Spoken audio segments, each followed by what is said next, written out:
Auriez-vous un exemple à donner? Déjà Axel, merci beaucoup pour ta question.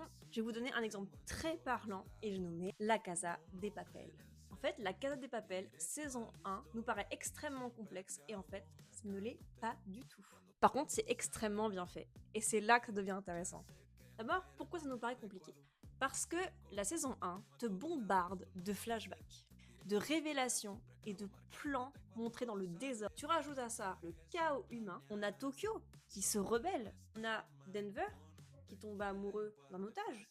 T'as aussi Berlin qui veut prendre la place du chef. On a Arturo qui sabote tout.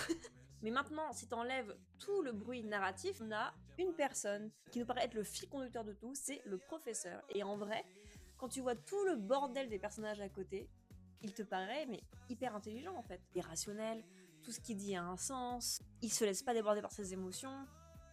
Tu t'es dit, mais son plan doit être en 10 dimensions. En fait, l'émotionnel occupe l'espace mental du spectateur. Tu te rends compte qu'en fait, le braquage, il repose sur une idée extrêmement simple. Le principe, c'est ne pas voler d'argent, mais en fabriquer. Et c'est tout.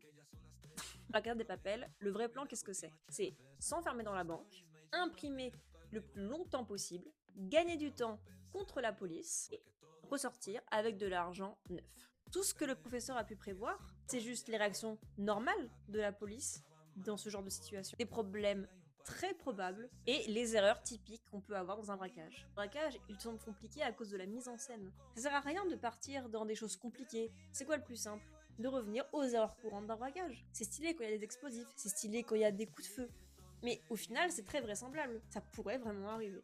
C'est très bien écrit, et pourtant c'est très simple. Allez, bisous!